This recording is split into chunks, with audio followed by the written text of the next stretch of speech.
questions. Yeah, that's fine. Okay. Hello and welcome to the Purdue basketball beat. We've ditched the old guys and it's just Michael and Nish. What's up, man? The young men. It's the young men hour. The strapping young men. We put the handsome in handsome hour. We put the handsome out. I hope you know though, in the the handsome hour 105 or whatever it was, talking about Biggie. We recorded. How long did we record? Probably like 2 hours and 20 minutes. And we were total online for 4 hours. And I got it. That's not a joke, actually. Holy wow! Yeah. And no, yeah, that's true. I got it down to 1 hour and 25 minutes. I should get a Pulitzer or something. And some of the content that you left in was still stretching it a little. A little bit. I didn't think my mayonnaise joke was going to make it, but you kept it in there. I apologize to my mother for that.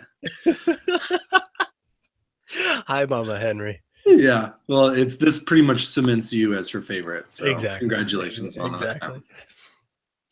But the old folks go to bed early and don't follow the NBA because they're grumpy. So we're here to talk about Biggie and fit within the NBA, which should be a hot button topic. Anish has a spreadsheet. Y'all can't see it. This is internal use only, but several columns, several rows. My entire life.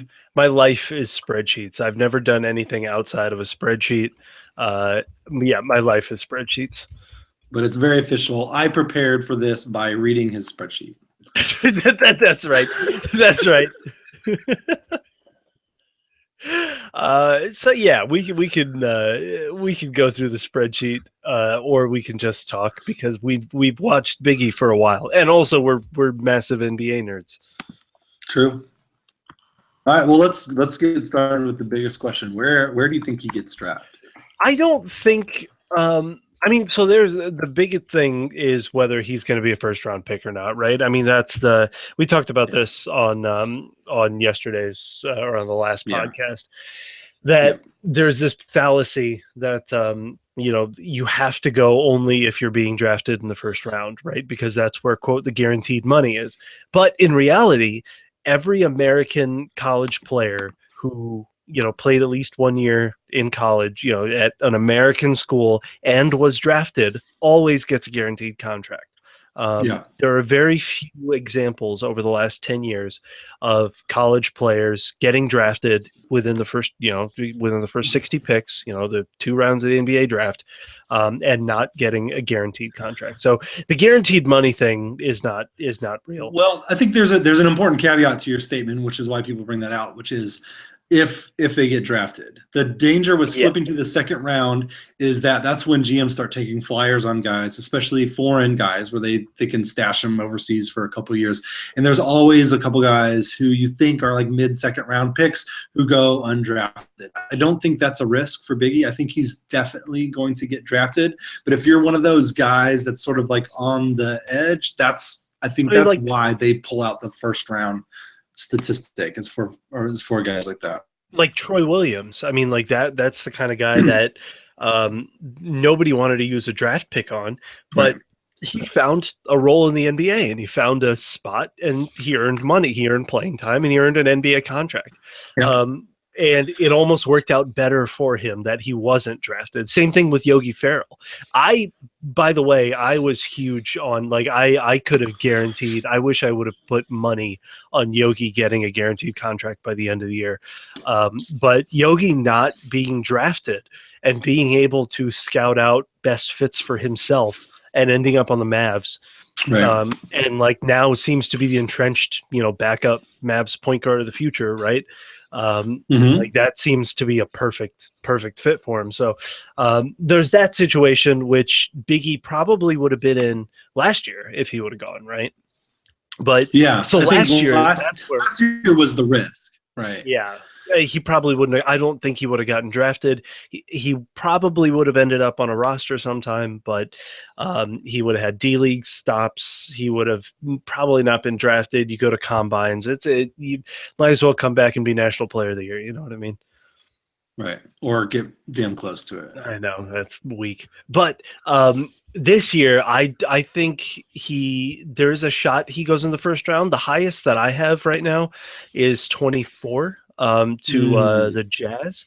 But I don't think he goes any higher than that. There are a couple of teams. I think number 22 or 23. Let me look at it here. So 22 is Brooklyn, and that is Right. 22 is Brooklyn. 23 is the Toronto Raptors, and those are 24 is the Utah Jazz. Those three picks are probably, in my eyes, the highest that he goes.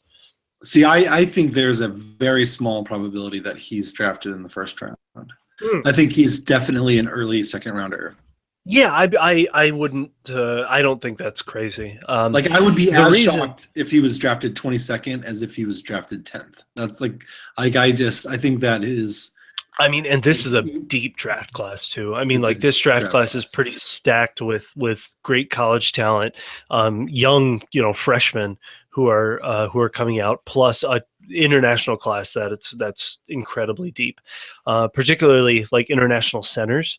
There are a bunch of international centers and like wing prospects that are kind of clogging up where Biggie's going to go, and that was probably on his mind when he was weighing coming back, and apparently he got pretty close to saying that he was going to come back to school, right? So, I think that was in his mind, is like whether players like Terrence Ferguson from Australia, kind of vying for that same, he's more of a wing, but like, would those players bump Biggie back like further and further back because they have more athleticism, they have professional experience, all that, whatever, blah, blah, blah.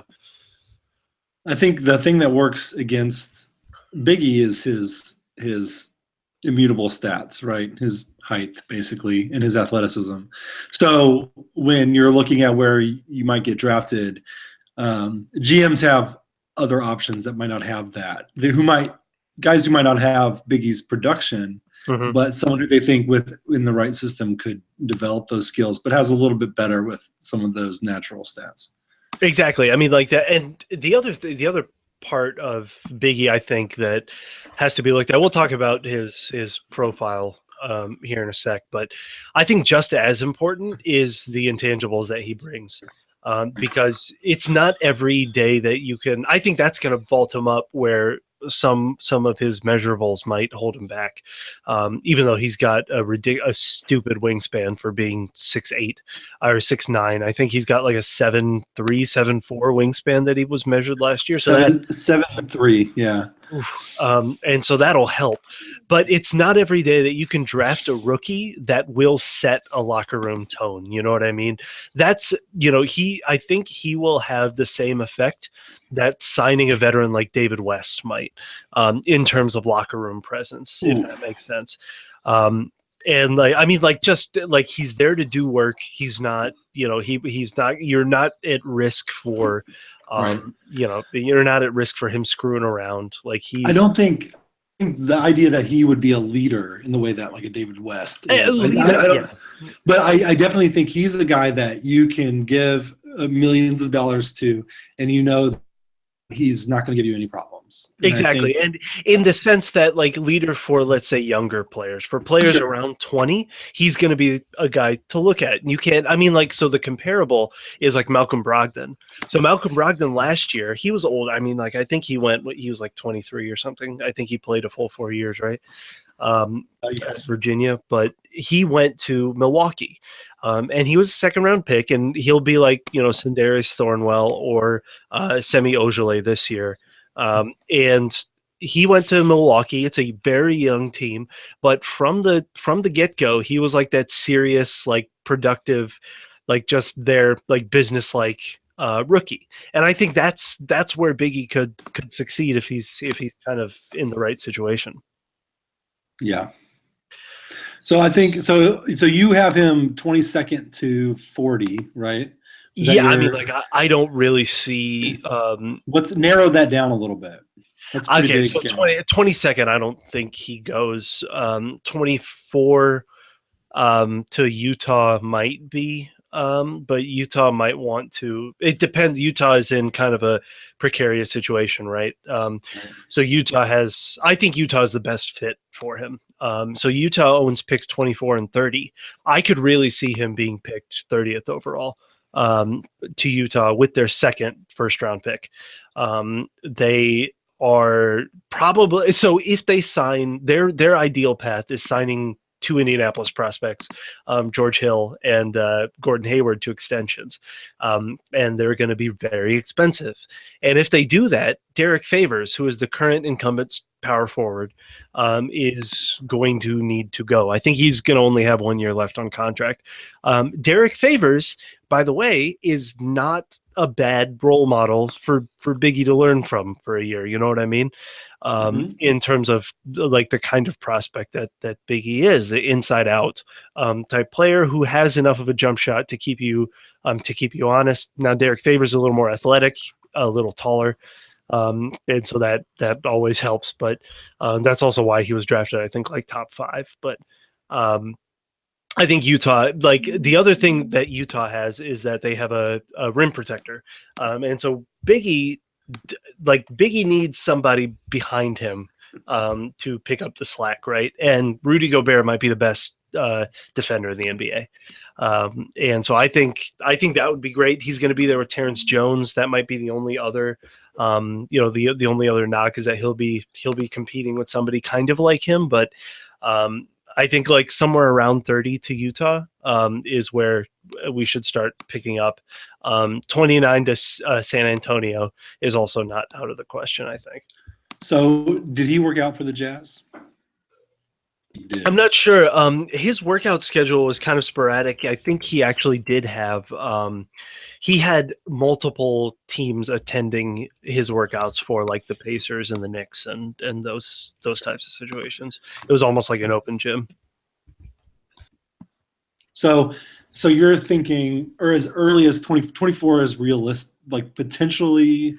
It does not seem unrealistic to you, 24. It doesn't seem unrealistic. I wouldn't bet on it, but that's almost the earliest that I can see him. Probably 29 or 30 to San Antonio or Utah. That's a little more realistic, and then you start getting down to the teams in the early second round. I think right where you were saying is pretty realistic for him. Yeah, I think early in the second round. So, I wonder sometimes, I think people hear stuff like that and they think that means that he's not valued as a player. I don't know if that's necessarily the case. I think teams know what they're going to get from him. It's the production versus potential frustration that college basketball fans have, right? I mean, like Purdue fans. Yeah, but Purdue fans too. But I mean, like any college basketball fan that doesn't really watch the NBA, there is a distinction between and a frustration. I mean, like, what else does Biggie have to do? I mean, I'll play the part here on the podcast. Like, what else? Like, Biggie put up more double doubles than, more rebounding numbers, more hustle numbers. He's a beast inside. Even at the NBA level, he'll be a beast on the inside. Like, what else do you have to show before NBA teams are convinced? Here's my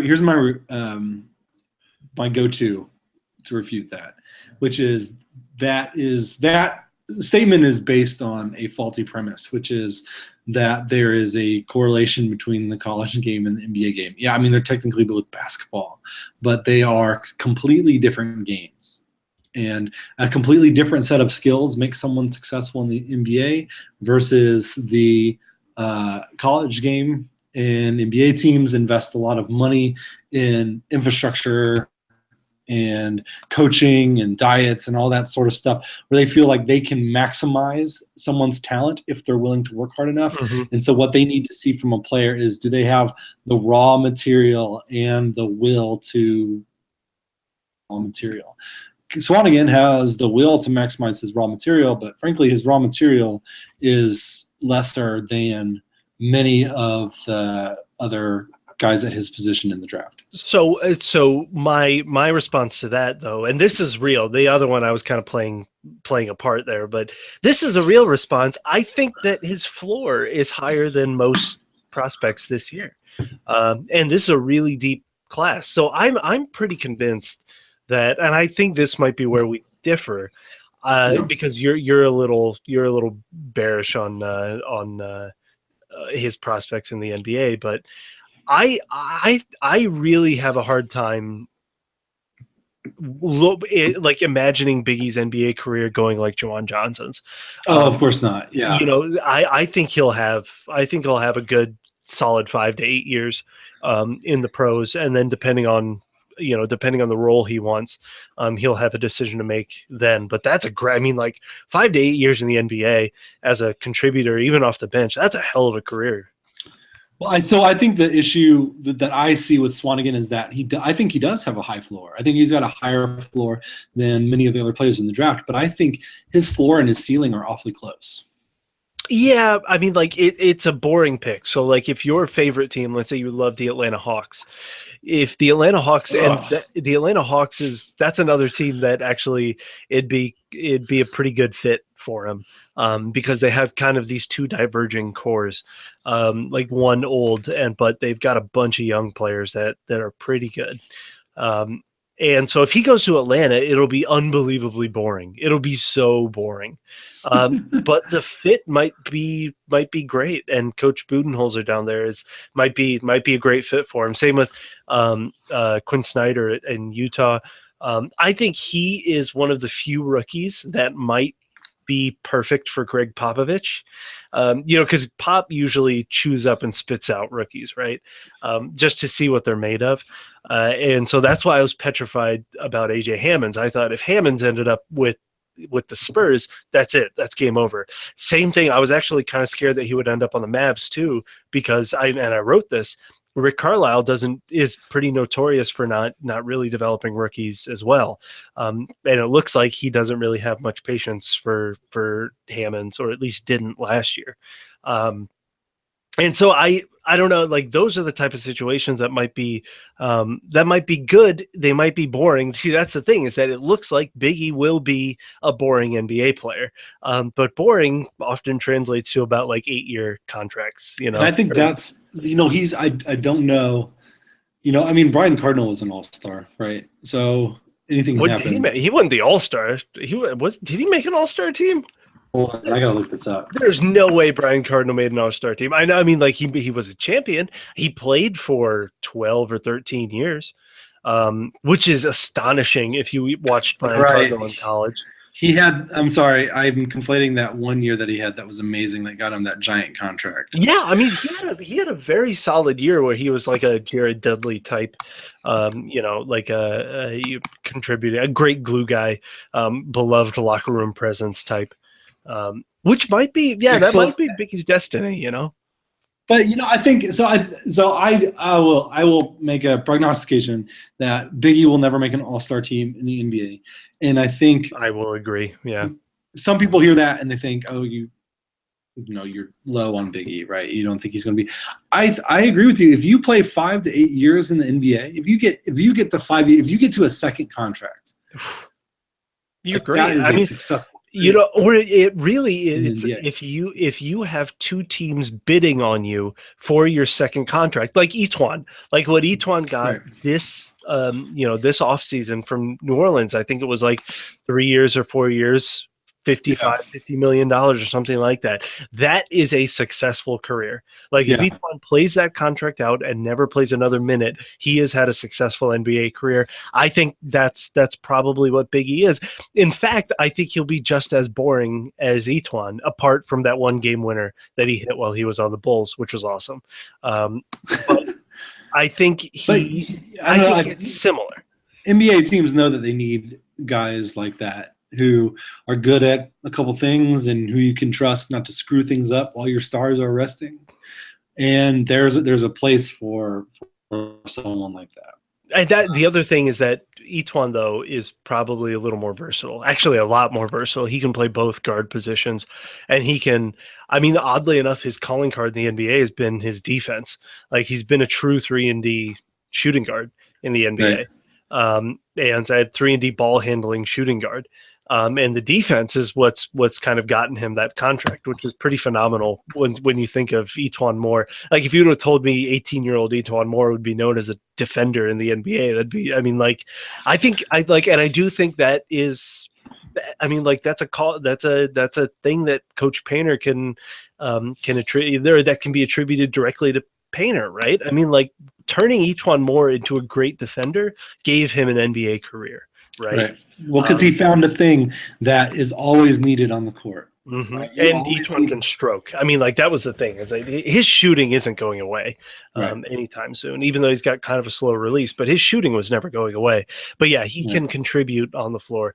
What do you think? He's a shooter, but not a gunner. Right? Yeah, exactly. What do you think Biggie's signature talent's going to be? Like, so do you think he'll have that second contract like Moore?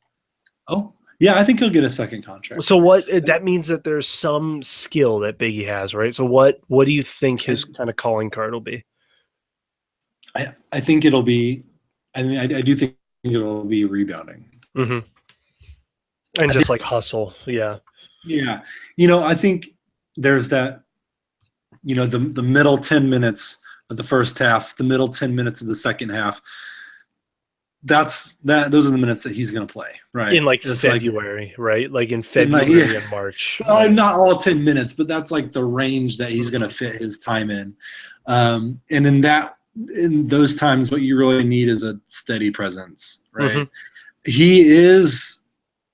The one thing that makes me worried about him, though, is like the Iowa State game where he could not stop Deontay Burton. Yeah. Burton was just mauling him. And Deontay Burton might be an NBA prospect too.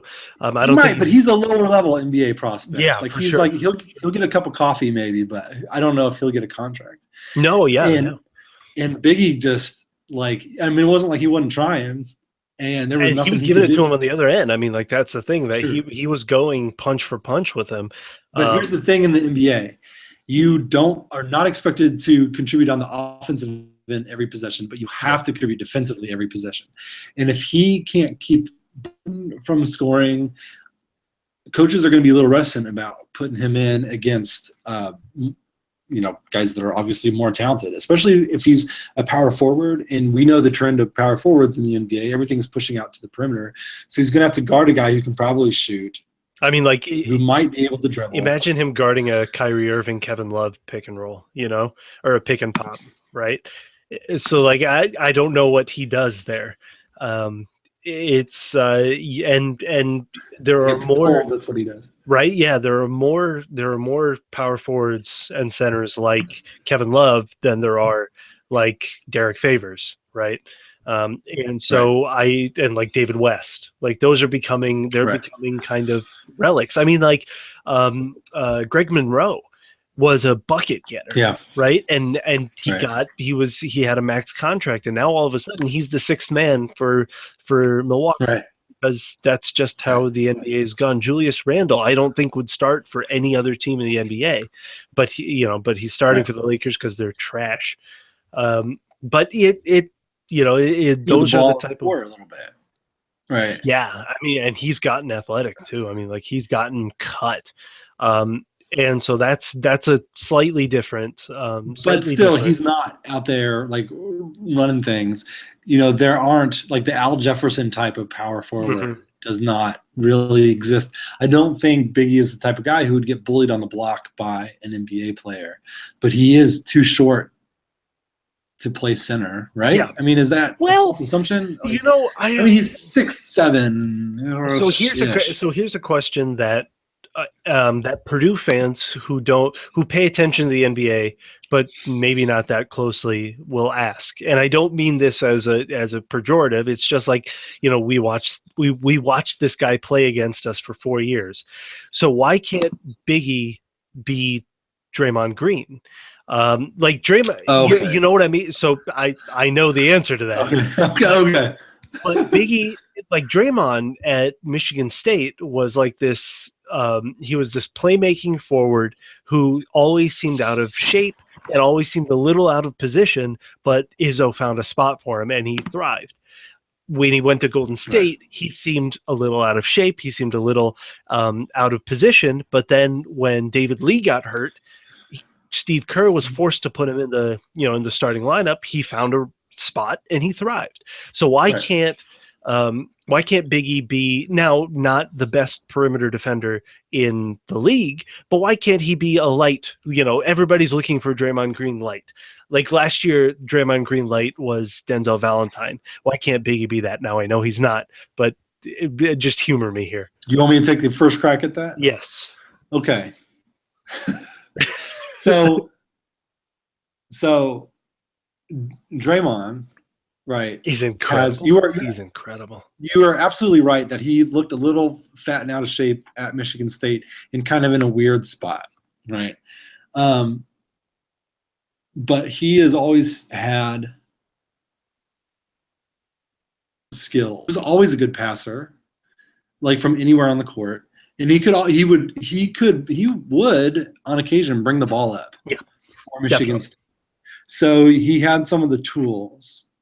He has a similar body type to Swanigan, which is I think why people go there. And neither of them are particularly athletic. I mean, they're both strong as oxes. They both have long arms, really long arms, and giant hands. Absolutely. Yeah. But why is Draymond successful at Golden State? He's successful because he's a good passer. He makes good decisions with the ball. He's a competent dribbler. He knows. They have that play that they set up where they get the 3-on-2s in the paint, and he's always the point guy on that, and he always makes the right decision, and he can shoot threes well enough. Yeah, right. Definitely. So what's the overlap of those skills with Swanigan? So I think body type in terms of those specific skills, the dribbling, decision making, passing, and shooting threes. I think the IQ is there. I think Biggie's IQ is there. His decision making needs to be improved. But again, Draymond Green went to the pros as a 23-year-old Big Ten Player of the Year. Biggie's going as a 20-year-old. So he's got a little more time there. Like a little more time to refine his. I mean, like Draymond Green as a 20-year-old, like his sophomore year, it wasn't really that impressive. It was good. Yeah, it was good, but it wasn't National Player of the Year caliber. The biggest, I think he can shoot. I think Biggie will turn into a shooter, like a 36% 3-point shooter, which is good enough. I mean, like that's plenty good enough. Especially for a 6'8" or 6'9" with power forward with massive wingspan. He's not 6'9". He's 6'9". Barely 6'9". Yeah. But he's not even in shoes. He has never measured 6'9", even in shoes. Always 6'8 3/4 or whatever. 6'8 and a half. Yeah, because shoes. Without shoes, he's a full inch shorter. And I know that you wear shoes when you play basketball. You play basketball, I don't know how often he'll be without shoes. But even like 6'8 and a half, that's what. Here's a good example. Every mock draft I've seen has had Thomas Bryant going ahead of Swanigan. Was Bryant got at least 2 inches on Swanigan? And that's the thing is we were talking about this last night. If Biggie was 2 inches taller, he'd be a surefire first round pick. I mean, like if he was 6'10" instead of 6'8", he'd be a surefire first round pick. Because the floor, like you can swing, like as a GM, as an NBA GM, you can swing on somebody in a 6'10" body like that with that production and know that you're not going to end up with a bust, right? And you're not going to get fired for drafting. Exactly. You're never, and no matter who drafts Biggie, they're not going to be fired because they draft Biggie Swanigan, right? And so that might be the biggest thing that he's got going for him. Sure, you might see a GM take a risk in the first round. Yeah. By picking a foreign player or picking like a young player that's not quite developed yet or do something like that. And then balance that out with Swanigan. Like, don't think that calculus doesn't come into play. That's the thing. It's like sometimes. Utah. That's why Utah's got 2 first rounders, 124 and 130. I think with 30, there's a good shot because they're going to need a cheap fill-in for at power forward. So I think that might be that might make a lot of sense. He's never going to be the playmaker that Draymond is, and he's never going to be the defender. I mean, Draymond is an incredible defender. We all talk about LeBron James can defend 1 through 5. Draymond Green can really defend like anybody from Kyrie Irving to DeMarcus Cousins. And that is incredible. That's what keeps him. I mean, like, that's why he's one of the 15 best players in the NBA, 20 best players in the NBA, right? And so 15, 20. Okay, that's 20 and 25. Okay, 20, and we'll bypass the argument. We'll skip the hour-long argument. Exactly. We can take that to WhatsApp. But I think but is it unimaginable that he becomes let's say, or like what are other comparables that you like? Because the Draymond Green thing, he is from Purdue, he's from the Big Ten, he's from the Midwest, he's got that body type, and for not for NBA people, but for Purdue people, the Draymond comparison is going to be out there. What other ones do you see? Kevin Love? I've got one that I think is perfect. Go ahead. And you can pick apart. DeJuan Blair. I love DeJuan Blair. The DeJuan Blair comparison. Yeah. If you throw DeJuan Blair, Tyler Hansbrough, and what's his name from Ohio State? Sullinger. Yeah, with the big old fat ass, Jared Sullinger. Big old booty. Yeah, Jared Sullinger. You throw them in a blender. I think you get Swanigan, and that's a good player. I mean, that's a really good player. It's Tyler Hansbrough who can get minutes. It's Jared Sullinger who can get minutes, right? Right. And I think that might be with a shot. I mean, like, none of those guys really had shots. DeJuan Blair came just before, you needed to have a 3-point shot, and Hansbrough and Sullinger never really showed that in college, but Biggie did, right? And so that could, a better version of those guys, I think, is out there. And I even think that you can leave the other guys out of it and just talk about Blair, other than body type with Sullinger. I think his ceiling is Blair with a 3-point shot. And ACLs. And ACLs, but they are the same height, pretty much. Swanigan's a little bit taller. They both have that crazy wingspan. Mm-hmm. Blair was a little bit fatter, a little bigger boned. Yeah, than Swanigan. Yeah, but Swanigan's not a light boy himself. He's not a light boy himself, no.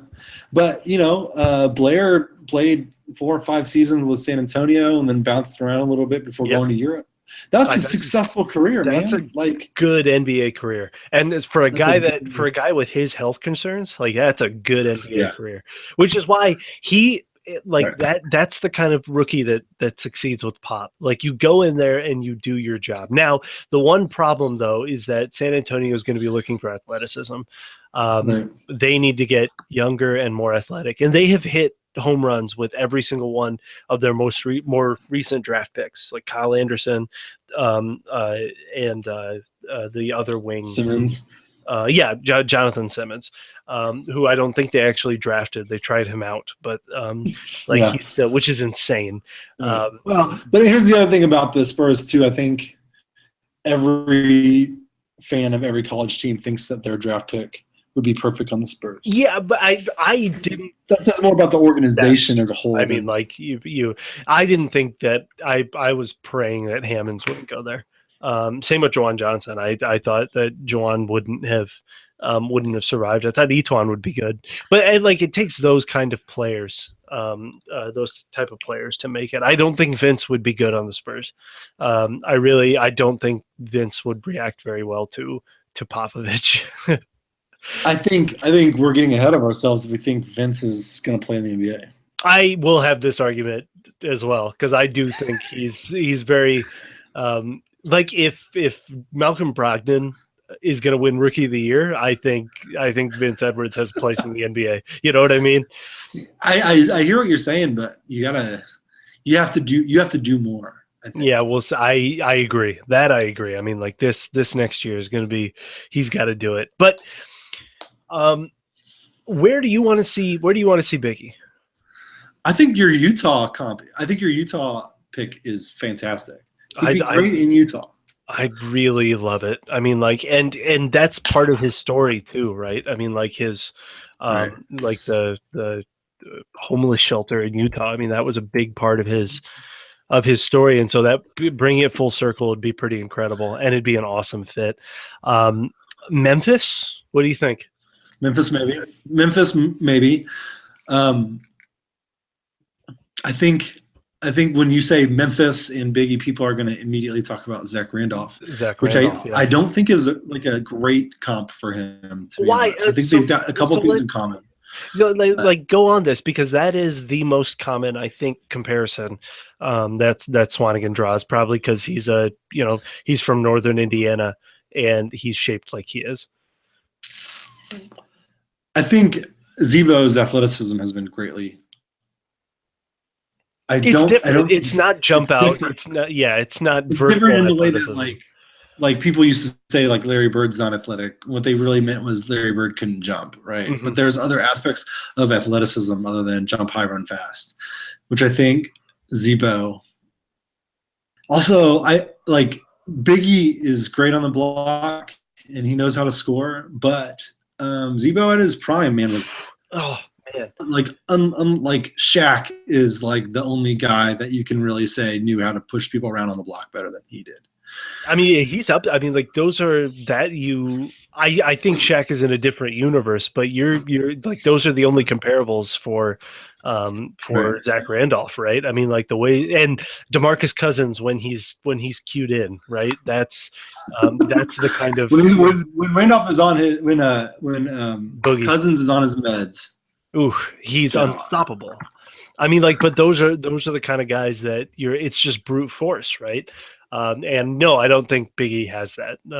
He's got a similar low, center of gravity. He's not going to be bullied, and I do think he's going to get points in the paint. But Zach Randolph was so good, man. He's also taller than people give him credit for. Like he's close to 6'10". Yeah, I'm actually pulling up his picture. Yeah, he's a couple inches taller than Swanigan. Our esteemed blogging colleagues over at Hammer and Nails have brought up the Kenneth Fareed comparison. Whoa. Kenneth Fareed?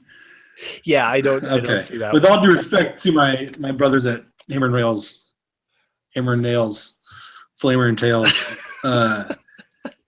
Kenneth Fareed, I think, is a terrible comp. What was Kenneth Fareed? He's a ball. He's Fareed good at? Tasmanian Devil. Let's talk about that. He's a really good rebounder, and he's one of the more athletic players in the NBA. Beyond that, he doesn't really know how to play basketball. But when he was good, when he played, what was it? Morehead State, maybe. When he was no, in the pros, right? Oh, Denver. He's still on Denver. When he was like in his second or third year, when he really like broke out at Denver, it was because he would the ball would go up and he would just run to the basket and jump higher than everybody else. Those dreadlocks, like he looked cool. I mean, like he looked really cool. But yeah, that's a bad one. That's a bad one. I mean, like, so if you love not 2017 Kevin Love, because 2017 Kevin Love was not Kevin Love that played at UCLA. Kevin Love that played at UCLA was bigger. He didn't really shoot. He had a shot, but he didn't rely on it that much. He was a low block terror who rebounded. Why is Kevin Love a bad comparison?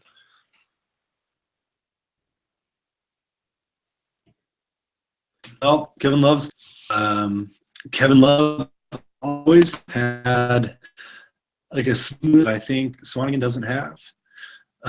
Say it again. Sorry. Say that you were a smoothness. Oh yeah. He had a smoothness to his game, right? Like there was more of a refined.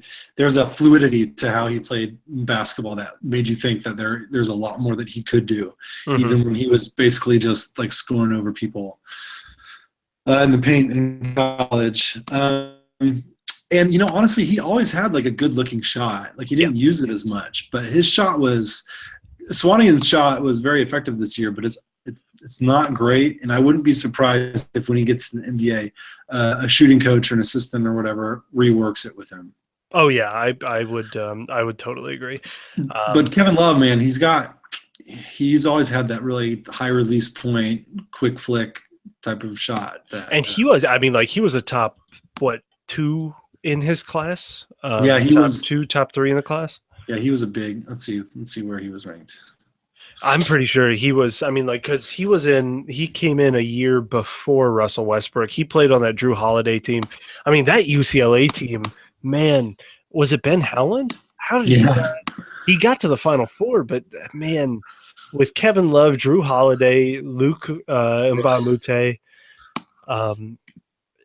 Russell Westbrook. Holy cow! How do you not just walk away with the title? Yeah, man, Love had 23 double-doubles as a freshman. He was incredible. I mean, like he was one of the best college basketball players of that like mini 5-year period, right?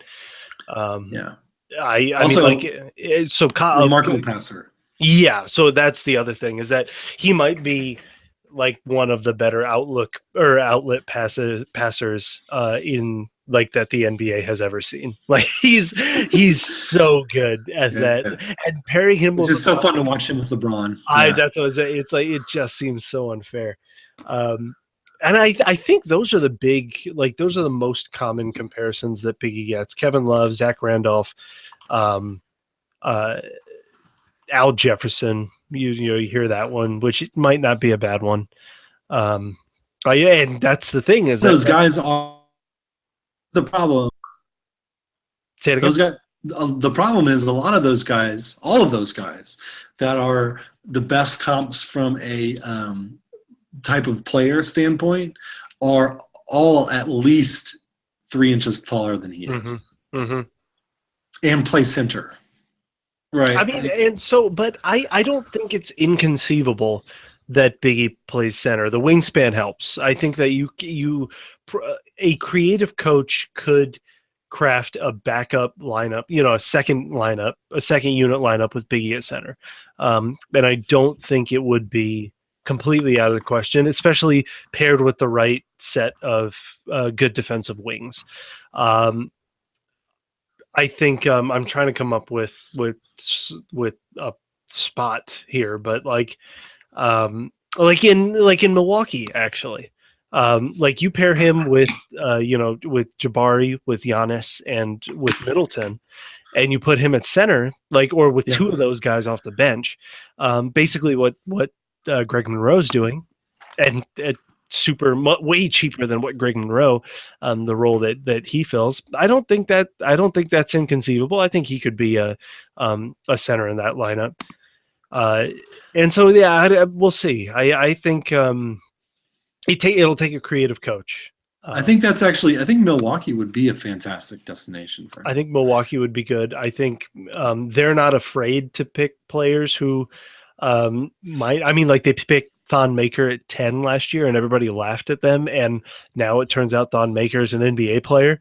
I mean, like Jason Kidd is a really good coach. Like I think people have to come and realize that Jason Kidd is a really, really good coach. And Giannis, incredibly lucky that he came on and left Brooklyn when he did. What? Yeah. And Brooklyn, Brooklyn let him go when they did. Yeah. Yeah. Jason Kidd's got some skeletons, but he's a good coach.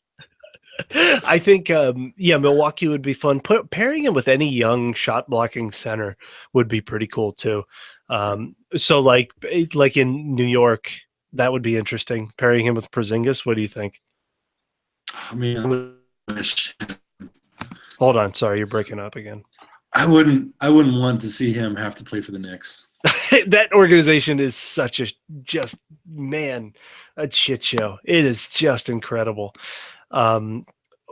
Miami with Hassan Whiteside would be interesting. Again, Hassan Whiteside is kind of a nutcase, but Miami's a pretty stable organization.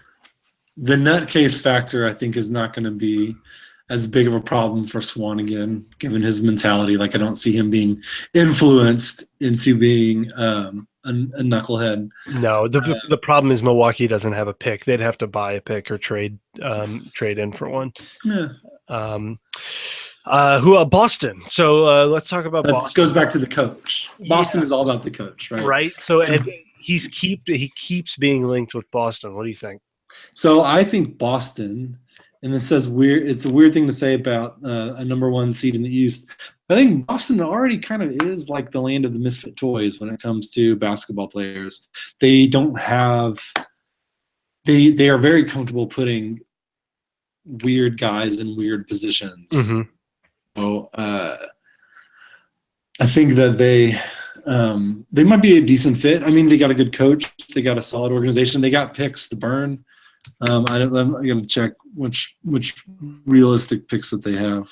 So here they have 37 would be the one that they would draft on that, and I think that would be a position that makes sense. Like for Biggie, I think he could go to 30. He could be available at 37. Let's just say that. I think that's right in the heart of where he'll be available. To be honest with you. And so I think that's also why a lot of people are talking about that. Boston's in a weird spot where they could go one of two ways, and I think they're still going to split the difference next year. They're going to try to keep all their picks, and they're going to try to keep all their their veterans, and they're going to try to sign Gordon Hayward, and they're going to keep Isaiah Thomas. I don't know. They're losing 6 games in the conference finals again next year. 6 games. I think LeBron might take 5. Yeah. It's a weird. It would be a weird fit. They also don't. There's no rim protection there. But on the other hand, Jared Sullinger and Kelly Olynyk succeeded there. And Olynyk will probably be gone too, right? Olynyk will probably get paid by somebody, and that would be a travesty. Which is crazy. Yeah. I hope the Pacers don't sign him because I think it'll be like Orlando or something. Oh, I know. You think Frank Vogel's going to put up with Olynyk? I think Frank Vogel might just walk home. Like, I think Frank Vogel just nope, I'm good. I'm good, guys. Thanks. I'm going home. I already got the F my life beard going on. Man, I just come back home. Just bring him back to the Pacers, man. No. Let's ride this Nate thing out. Let's see where it goes. I can't wait to win 37 games next year. Boston at 37 would be interesting. They might have too many pieces, and he just wouldn't get playing time. What about Indy? I wouldn't want to wish Indy on him. Yeah, I think I'm at that point. I don't know. Too. I mean, him and Miles Turner would be a fun pair. Yes, yeah, and that would be the type of pair that I think would work in some senses for him. The Pacers are a mess, and they're a mess that's not going to get cleaned up anytime soon. Unless Boston wants to trade all of their picks for Paul George. Sure, but then that presumes competency in the front office and on the bench, and we don't really have that. I think this is actually the most disheartened I can remember being as a Pacer fan. It's bad, and it's so hard to trade a top 10 player, especially when you're Indy. You never get top 10 players. We're never going to have another top 10 player unless you get lucky in the draft again. I don't know if lucky is the right word, if you identify him in the draft. But the Pacers don't tank, so the Pacers never end up with a high draft pick. And they aren't a free agent destination. So getting, I don't know. No free agents aren't coming to Indy. Hey, man, David West did. David West is a different dude, though, so who knows? He left. He paid the Pacers $11 million to not play for them. That's incredible. That's the most baller move I've ever heard of in my life. You can have enough money. You know what I mean? Some things are worth more than money. And you can also deal with too much shit. And I think that he was pretty fed up. Oh, he was over it. I do think the Pacers for Swanigan would be an interesting fit in a parallel universe where there's reasons to feel positive about the Pacers. I think if they move on from Paul George this offseason, which before the draft, there's a good chance that happens. Yeah. And they pick up a pick between there because I think where the Pacers draft at 18 is a little too high. You can get better players there. and the Pacers need to swing for a player better than Swanigan, and I don't think that he lasts all the way to 50 whatever, which is their second pick. 47. But 47. 47. Yeah. So so they'd have to pick up another pick. It's possible, and it would be that. Would you want that in a perfect world? Would you want Swanigan on, both as a Swanigan fan and as a Pacer fan? Would you want to see that? If he was a second round pick, yeah, sure. And the Pacers kind of moved on from Paul.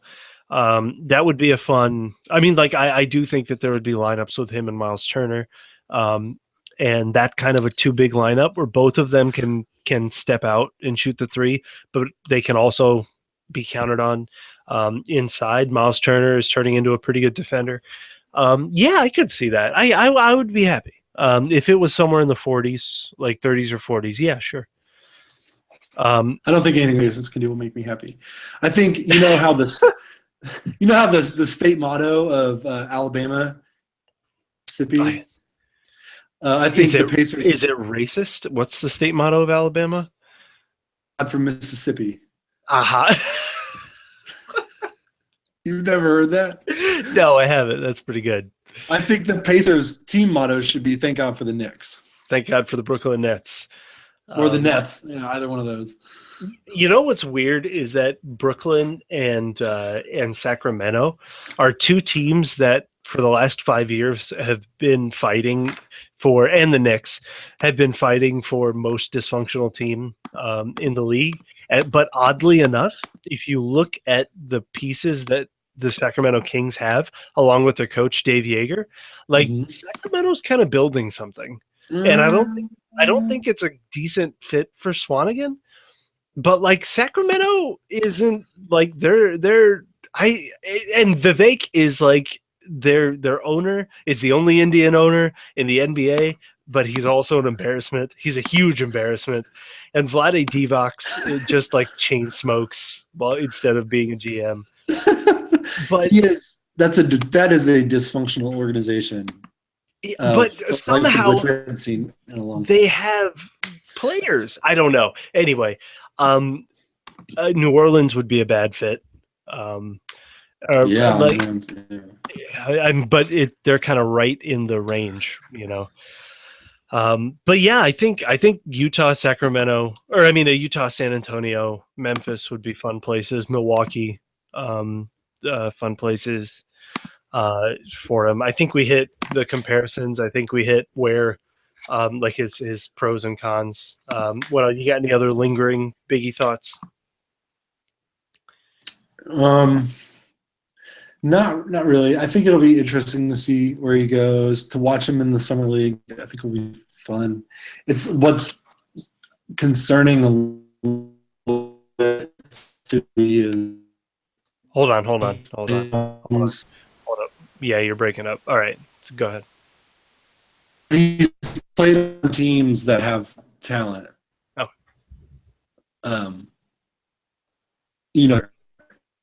So you're wondering, okay, can his skills translate at the next level when he's facing elite competition night in and night out, and he's not guaranteed to get touches or get development? I think that's a valid concern. Yeah, and that's why I don't want him in places where he'll get. That's like Boston. I really don't want him there because I don't think he'll get minutes, and he needs playing time.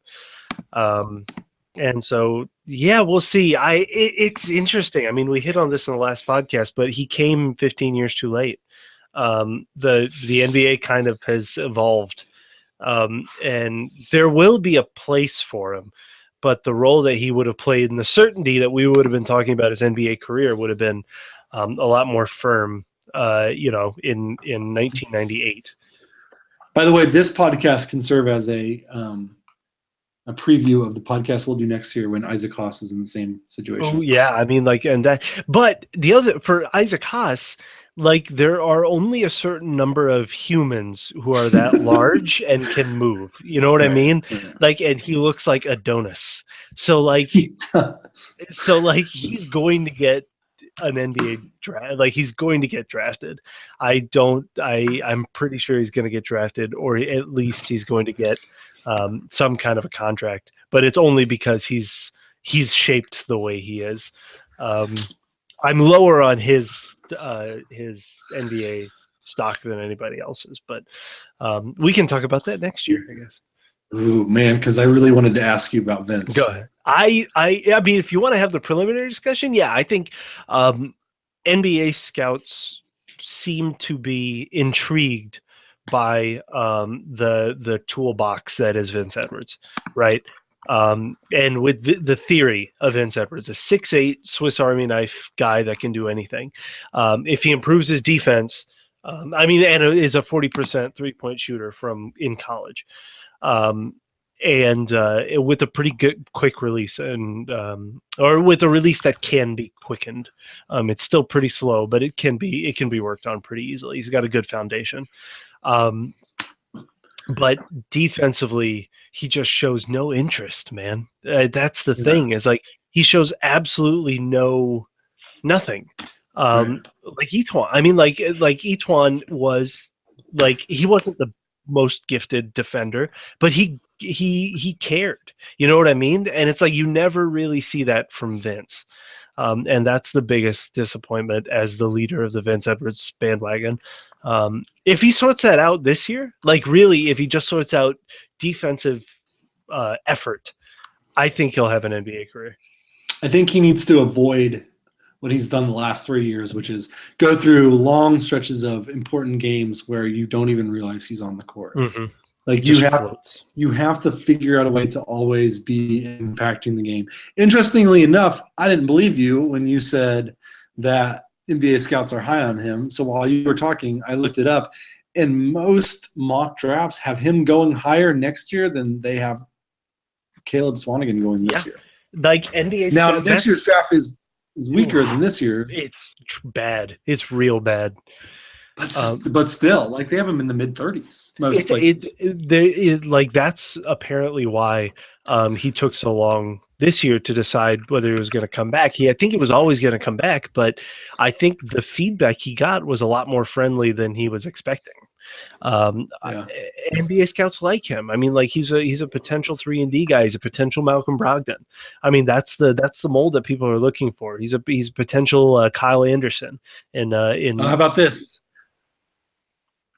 How about is Draymond Green a better comp for him? I didn't want to.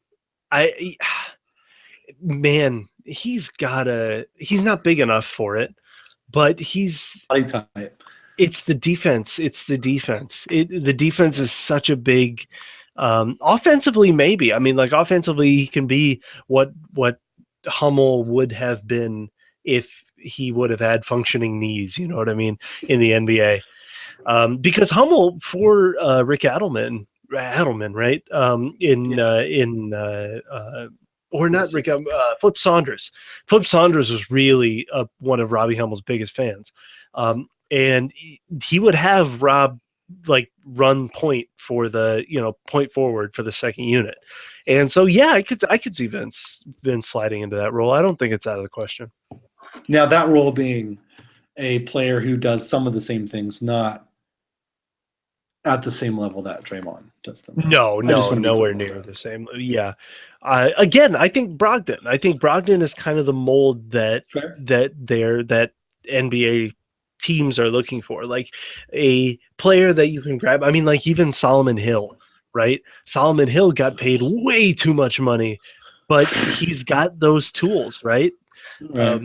And so they're really looking for those 3-and-D wings. And so, like, and anyone else on Purdue's roster going to the NBA? Yeah. So those three, or those two, I guess, are you would think that they'd get pretty extensive looks by the NBA. PJ is not, unfortunately. Is PJ going to be in Europe? What do you think? Or do you think he'll go like the coaching route? So I think PJ will be in a similar position that Ray Davis was in a few years ago, where there may be a couple opportunities in Europe, but not at the high level of European basketball. Mm-hmm. So Ray had a couple chances maybe to play mid-division basketball in Europe and decided to start a career as a normal person. Yeah, which might not have been a bad decision, you know. Which, when you're as smart as he is, it's not a bad decision. I mean, I think, same with DJ too. Like, I think that'd be a pretty good call for him. So if he's looking at like a mid-level Croatian team or whatever, yeah, go be a human. Like, go be a normal person. Klein, I say that having never been presented with that choice. Yeah, I know, right? So who knows? But yeah, Ryan Klein, absolutely not. Oh, come on. Okay, you're just making people. No. Yeah, Jaquil Taylor. Okay, so here are the two. The two others are Carson Edwards. I think probably not. Right? No, too small. There's no way. I mean, that's the problem. This is the conundrum that Isaiah Thomas has left college basketball fans with. And Yogi Ferrell, Isaiah Thomas's biceps are as big as my head. Same for Yogi. They're both stacked. Yeah, man. They're both just stacked, and they both can shoot the basketball very well. Right? The other Yogi was guaranteed to murder you from behind the 3-point line. I'm a Yogi Ferrell fan. Now that he's out of IU, I can say it out loud. I like he's going to have an NBA career as a backup point guard. I was pretty convinced of that. He was also fun to watch in college. Yeah. Well, okay, last one, and then we'll end on this. Matt Harms.